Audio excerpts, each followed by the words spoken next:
Hai Bapak, Ibu, Saudara, senang bisa ketemu lagi. Pada kesempatan ini saya akan mempresentasikan tentang basic principle daripada multivariate analysis, di mana sekarang multivariate analysis banyak dipakai di bidang bioteknologi dan farmasi. Penjelasan yang akan saya berikan berdasarkan non-mathematical approach. Untuk presentasi ini saya mengedit dari beberapa presentasi yang ada di internet, misalkan dari multivariate data analysis omik yang bisa Ibu Bapak ambil di linknya seperti ini. Jadi kita ketahui bahwa pertama kali orang menggunakan multivariate adalah untuk mengevaluasi data-data metabolomik yang nanti juga akan saya jelaskan. Jadi pertama kali memang seperti dari judulnya ini memang multivariate ini dipakai untuk metabolomik. Berikutnya dari presentasi juga dari Ometrik, juga dari presentasi Ometrik, tapi mohon maaf link ini sekarang sudah tidak ada lagi. Saya ambil link ini beberapa tahun yang lalu. Kemudian yang terakhir saya juga memakai presentasi daripada kamu yang dipresentasikan di Kuala Lumpur kurang lebih 16 tahun yang lalu waktu saya khusus multivariate di sana. Bapak, Ibu, Saudara, dan para partisipan, saya akan memberikan outline harapan jika Anda semua sudah mendengarkan dan melihat presentasi ini. Jadi yang pertama, partisipan diharapkan mengerti prinsip dasar daripada analisa multivariate. Jadi yang saya jelaskan itu misalkan PGA, PLSDA, dan SIMCA. Kemudian yang kedua, partisipan diharapkan dapat mengerti bila membaca publikasi atau laporan riset yang menggunakan analisa multivariate, PGA, PLSDA, dan SIMCA sebagai data evaluatornya. Kemudian yang ketiga, saya harapkan partisipan dapat mengaplikasikan multivariate yaitu PGA, PLSDA, dan SIMCA dengan menggunakan software yang free di internet dan juga melakukan validasinya untuk mengevaluasi hasil penelitiannya. Kemudian saya juga mengharapkan para partisipan juga dapat melakukan uji kuantifikasi dengan menggunakan analisa multivariate, jadi dengan menggunakan PLS atau PCA. Dan selanjutnya dengan mengerti presentasi ini, saya harapkan para partisipan dapat belajar lebih lanjut karena teknik multivariate sangat banyak, yang saya berikan hanya basic sekali, jadi hanya PCA, PLSDA, dan SIMCA. Jadi seperti kita ketahui, kita mempelajari multivariate itu dahulu pertama kali waktu para peneliti ingin mempelajari yang namanya metabolomik atau metabolit profiling. Jadi di sini saya menjelaskan sedikit mengenai masalah metabolit profiling. Jadi kita tahu setiap organisme hidup itu pasti mempunyai DNA. Kemudian DNA akan ditranskripsikan ke RNA dan juga ditranslasikan ke enzim. Dengan cara seperti ini, maka akan terbentuk produk-produk atau substrat yang kita kenal. Tapi masalahnya kita tahu bahwa untuk ekspresi DNA ke RNA dan enzim di sini sangat dipengaruhi oleh faktor-faktor luar.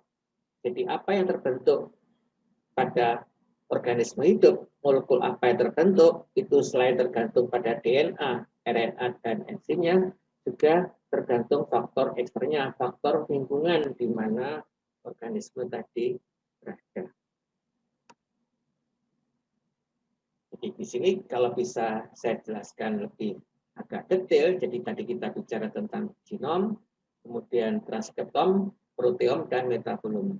Di semua produk hasil reaksi yang depan tadi disebut dengan metabolum. Metabolum adalah end product daripada ekspresi gen.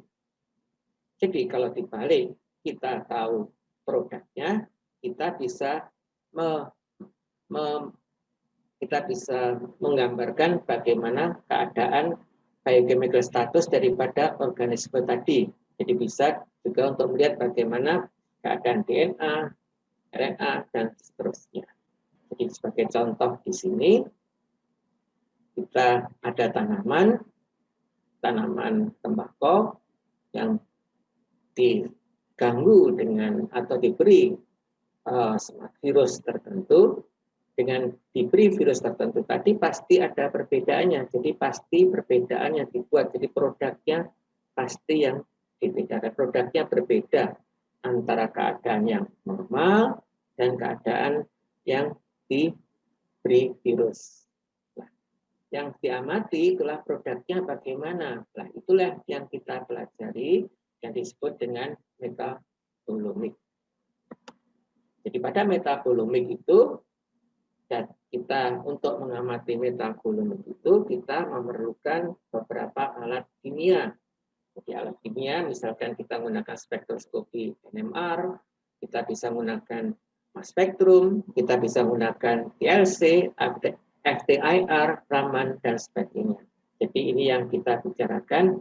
Bagi kita ingin mempelajari semua ini, jadi pengaruh daripada faktor eksternal tadi terhadap respon kimianya dengan menggunakan metabolomik, dan tentu saja kita menggunakan multivariat. Di samping itu juga bisa dipakai untuk yang lain, misalkan proteomik, genomik, kromatografi, dan lain sebagainya.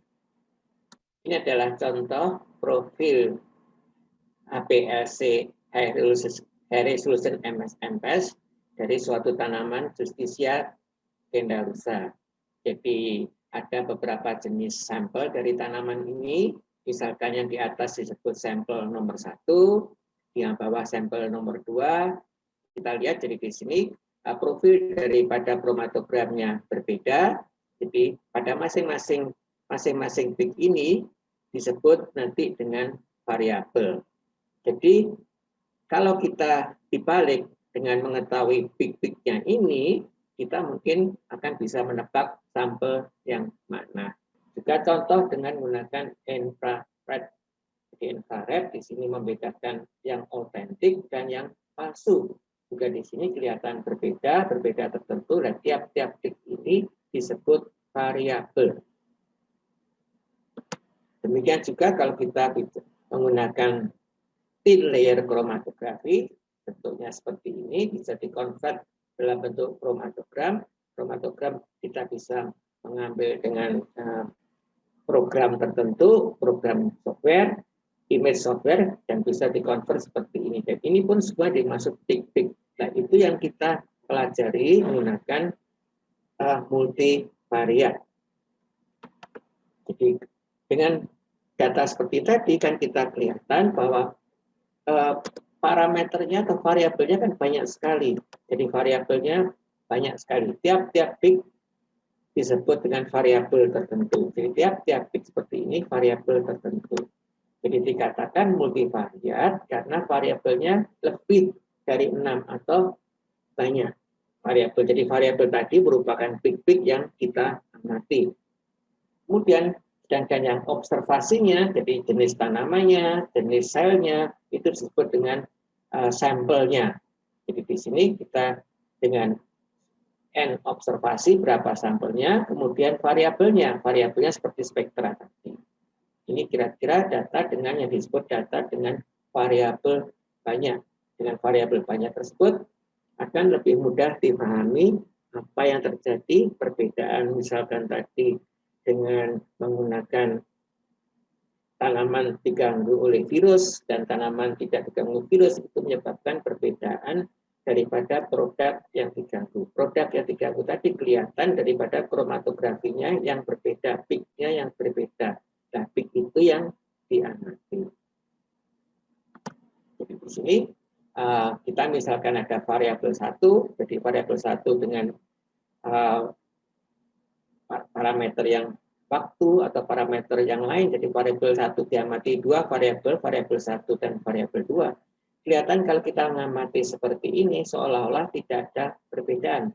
Tapi kalau kita membuat bentuknya grafiknya sebagai variabel 1, variabel 2 akan kelihatan bahwa ada sesuatu sampel atau sesuatu sampel di sini yang outlier, jadi dia tidak pada semestinya. Jadi biasanya pada daerah ini dia di luar. Itu hanya bisa informasi ini hanya bisa kita dapat kalau kita menggunakan correlation pattern, tidak pada individual variabel. Kita tidak bisa melihat variabel seperti ini. Jadi variabelnya hanya bisa dilihat kalau dia ada sesuatu, kalau dia di luar seperti ini. Jadi di sini kalau dua variabel 1 dan 2, kita gampang, kita bisa menggunakan sumbu I dan sumbu X. Kalau 3, kita juga bisa menggunakan, disebut dengan sumbu 1, sumbu 2, sumbu 3. Jadi di sini sampelnya tergantung terletak pada ruang. Jadi kalau 4, jadi sulit. Jadi di situ variabelnya bagaimana. Dengan PCA atau disingkat dengan Principal Component Analysis, jadi PCA itu dapat memecah atau mereduksi data yang banyak, variabelnya dari 1 sampai N, ke data yang lebih sederhana, lebih sedikit. Jadi dari data lebih sedikit itu kita membuat suatu plot seperti ini, yang disebut dengan ada score plot dan loading plot. Nanti akan lebih jelas score plot dan loading plot. Jadi contoh variabel seperti ini. Jadi ini saya contoh variabel, kebetulan ini variabelnya. Ini orang mempelajari pengaruh bangsa, pengaruh negara terhadap profil makanan yang disukai. Jadi di sini ada riset untuk melihat bagaimana pengaruh negara-negara tertentu terhadap profil makanan yang disukai. Apakah mereka suka kafe atau instant cafe, atau mereka suka jam, garlic dan lain sebagainya. Di sini kelihatan tiap-tiap negara, tiap-tiap bangsa pasti mempunyai profil makanan yang berbeda. Nah, di sini yang negara tadi disebut dengan sampel, kemudian yang profil makanannya ini disebut dengan variabel. Ini pun bisa diganti seperti tadi. Jadi bisa diganti seperti tadi, ininya sebagai sampel, dari sampel 1, sampel 2, sampel 3, sampel 1, sampel 2, sampel 3, kemudian big yang ini sebagai variabel. Jadi big-nya sebagai variabel. Jadi akan membentuk semacam spreadsheet seperti ini, dan variabelnya kan banyak sekali seperti ini. Bisa 1, bisa 20, bisa ratusan variabelnya. Dari variabel ini kalau kita ingin membuat 3 dimensi akan sulit. Jadi dengan cara seperti variabel seperti ini, variabel yang banyak, dengan menggunakan analisa multivariat kita bisa merubah menjadi PCA yang disebut di sini score plot, dan juga bisa menjadi loading plot. Jadi score plot dan loading plot. Jadi data banyak tadi coba direduksi sehingga bisa digambarkan lebih gampang bagi yang melihat. Jadi contoh seperti sini, pada score plot di sini yang dimaksud kalau letaknya mirip, letaknya dekat, berarti sifatnya sama. Jadi berarti profil yang dimakan sama. Kira-kira seperti itu. Jadi dengan menggunakan PCA kita bisa menyederhanakan data yang banyak tadi untuk menjadi 2, disebut dengan score plot dan loading plot. Score plot tadi menyamakan jadi pada observasi, kemudian membedakan signal dengan noise, kemudian melihat patternnya bagaimana. Kemudian kalau loading itu menggambarkan bagaimana variabelnya, hubungan variabel dengan sampel bagaimana.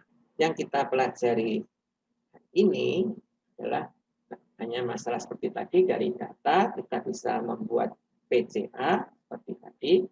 Dari PCA kita bisa membuat nanti PLS, dari PLS kita bisa buat PLSDA dan SIMK. Jadi ini berurutan, jadi kita hanya bisa membuat PLS dan seterusnya kalau validasi PCA-nya bagus. Itu yang hari ini kita bicarakan mengenai masalah multivariat, hanya PCA, PLS, PLSDA, dan SIMK. Jelasnya seperti ini, akan saya kembali lagi. Seperti tadi saya katakan, variabel bisa banyak. Jadi ini untuk menggambarkan, yang kita bisa gambarkan, kalau kita bicara ruang, variabelnya paling banyak 3. Ada variabel 1, variabel 2, variabel 3. Kalau ada variabel 4, 5, dan 6 seperti tadi, nah mungkin kita bisa melihat secara matematis bisa dihitung, tapi secara mata sulit. Nah, kemudian yang kuning-kuning di sini adalah posisi sampel yang banyak tadi. Jadi di sini ada posisi sampel pada ruang X1, X2, X3. Posisinya di mana? Kemudian dengan kalau seperti ini kan sulit untuk melihat letak posisi dari masing-masing sampel. Nah, dengan PCA tadi diharapkan kita membuat variabel baru. Jadi variabel baru, jadi ada variabel tadi yang variabel yang aslinya adalah X1, kemudian X2, X3, kita membentuk variabel baru. Komponen yang disebut dengan komponen 1 atau di sini tertulis dengan T1 atau komponen 2 yang tertulis dengan T2. Nah, cara pemilihan variabel T1 ini dipilih arah di mana adalah variasi. Jadi maksimum variasi. Jadi dipilih variabel yang ke arah sana, yang maksimum variasinya ke arah sana. Jadi variasi ke arah sana ini dipilih yang disebut dengan komponen 1 dipilih. Jadi kalau variabelnya contohnya seperti pada slide ini dipilih yang ke arah variabelnya yang paling banyak. Jadi di sini kelihatan variabel kan bedanya posisinya jadi ke arah sana. Kemudian yang tegak lurus disebut dengan T2. Jadi dari 3 variabel tadi kita coba mereduksi menjadi 2 variabel. Dikatakan jadi di sini cara memilih adalah yang maksimal amount of varian. Jadi variabel yang maksimum di sini dipilih sebagai komponen yang pertama. Jadi principal component represent the direction of the data that expect maximum amount of varian. Jadi kita yang maksimum dipilih sebagai komponen pertama. Yang tegak lurus sebagai komponen kedua. Ini jadi kita yang banyak tadi, kalau diproyeksikan akan kelihatan seperti ini. Jadi data yang banyak, yang dalam 3 dimensi tadi berubah menjadi 2 dimensi. Kira-kira seperti itu. Nah, kemudian caranya seperti ini. Jadi kita kembali tadi ada variabel 1, variabel 2, variabel 3. Kemudian seperti tadi dipilih komponen 1 atau T1 ke arah yang paling variabelnya paling banyak. Ini ke arah seperti yang tertunjuk. Saya tunjukkan ini, panah ini, kemudian yang tegak lurus pada garis ini disebut T2. Kemudian dibuat bidang T1, komponen 1 dan komponen 2 dibuat bidang. Nah, masing-masing sampel tadi diproyeksikan tegak lurus ke bidang tersebut. Jadi diproyeksikan tegak lurus ke bidang tersebut. Harapannya dapat semua, tapi juga ada yang tidak dapat diproyeksikan. Diproyeksikan harus tegak lurus. Kalau tidak bisa, maka akan membentuk dibuat principal komponen yang ketiga. Jadi principal komponen ketiga itu nanti tegak lurus pada bidang 1 dan 2 dan seterusnya. Kemudian tadi kan dikatakan kita membuat variabel baru. Nah, variabel baru tadi dari variabel tadi jadi 3 variabel atau variabel 4 atau berapa itu akan membentuk variabel 1 dan variabel 2. Oke, variabel 1 dan variabel 1 dan variabel 2. Kemudian dari sini dilihat berapa yang bisa masuk, berapa komponen yang bisa masuk, atau berapa bagian daripada seluruh variabel, seluruh sampel tadi yang bisa masuk ke X1 dan X2. Jadi di sini saya ulang lagi, kita bentuk X1, X2, X3, kemudian dibuat bidang komponen 1, komponen 2, kemudian diproyeksikan. Nah, kalau ini semua belum bisa diproyeksikan, dibuat komponen yang ketiga yang tegak lurus pada bidang komponen 1 dan komponen 2. Kemudian ada bidang antara komponen 1 dan komponen 3, dan bidang komponen 2 dan komponen 3 hampir semua dibuat sehingga semua sampel tadi bisa diproyeksikan. Kira-kira seperti itu. Nah, kemudian yang disebut dengan eigenfaktor atau dengan eigenvalue adalah seperti tadi yang ke arah ini disebut dengan eigenfaktor atau covariant direction. Jadi arah daripada yang semua most varian yang diarahkan yang disebut dengan juga disebut principal komponen. Kemudian yang disebut eigenvalue, yaitu berapa koefisien yang bisa diambil oleh eigenfaktor ini. Jadi bisa berapa, misalkan dari seluruh varian tadi, seluruh variabel itu berapa yang bisa diambil. Misalkan di sini PC1 bisa ngambil 96%, yang PC2 bisa 4%, jumlahnya 1%. Kadang-kadang tidak sebagus ini, mungkin PC1 bisa cuma 50, PC2 cuma 20, jadi totalnya 70. Nah, kalau totalnya 70, biasanya kurang bagus, kita menginginkan totalnya kira-kira 80 atau 90. Jadi kita memerlukan seperti tadi komponen yang lain, komponen ketiga, misalkan sampai kira-kira semua variabel itu bisa diamati, bisa atau sama sampel bisa diproyeksikan. Seperti ini contoh. Jadi misalkan komponen 1, komponen 2, komponen 3 sampai berapa yang kita inginkan. Biasanya kalau sudah 80 sampai 90% atau 80 sudah cukup. Jadi mungkin tidak perlu sampai 10 prinsipal komponen, mungkin cukup sampai 3 atau sampai 4. Ini ulang lagi. Jadi memang saya ulang-ulang seperti ini karena saya mencoba menjelaskan secara non-matematis. Jadi saya jelaskan dengan cara gambar seperti ini dengan harapan partisipan bisa mengerti apa maksudnya PCA, kemudian apa maksudnya score plot, dan apa maksudnya loading plot. Kembali lagi, jadi sebagai contoh selalu 3 variabel, ada X1, X2, X3. Kemudian seperti tadi kita pilih arah di mana maksimum varian, jadi misalkan ke sana.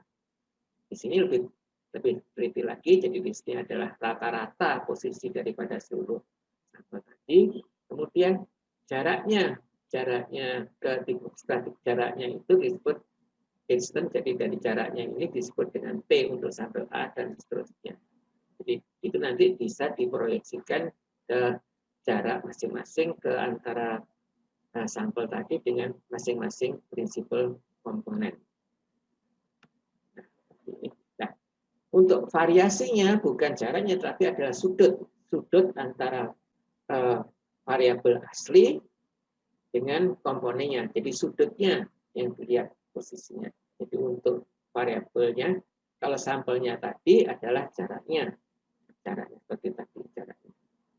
Kalau ini jadi jarak berapa yang diproyeksikan. Jadi jaraknya, nah ini jaraknya berapa? Nah,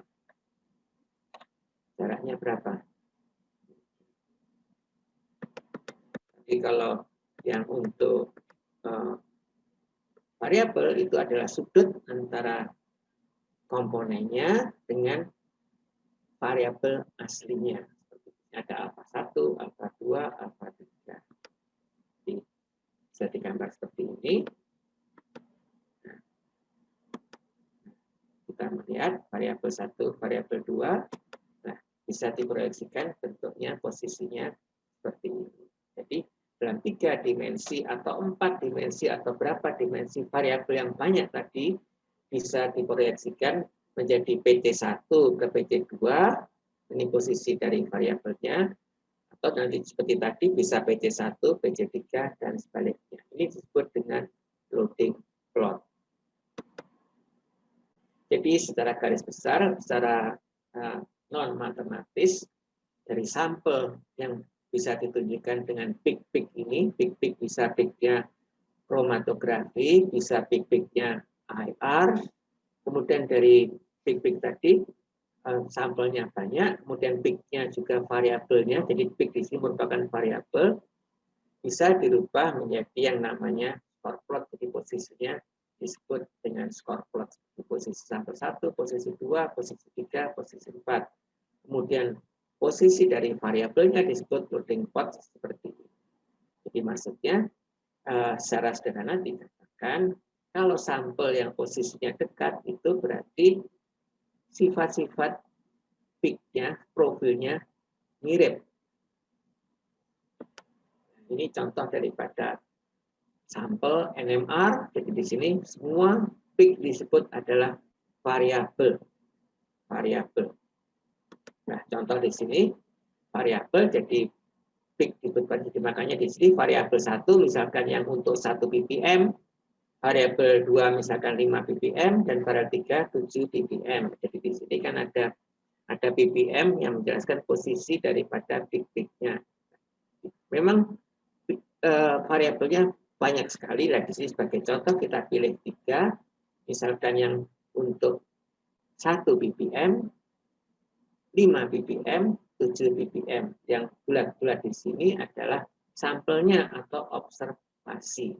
Sampelnya atau observasi. Jadi lagi-lagi yang PT1 ke arah variasi yang paling besar. Kemudian seperti tadi dikatakan, proyeksi daripada masing-masing sampel di sini, seperti tadi, proyeksi adalah score plot. Nah, seperti ini. Posisinya adalah score plot seperti ini. Nah, jaraknya di sini jadi loading plot. Kira-kira gambaran seperti tadi. Jadi, jaraknya, posisinya ini jadi score plot. Yang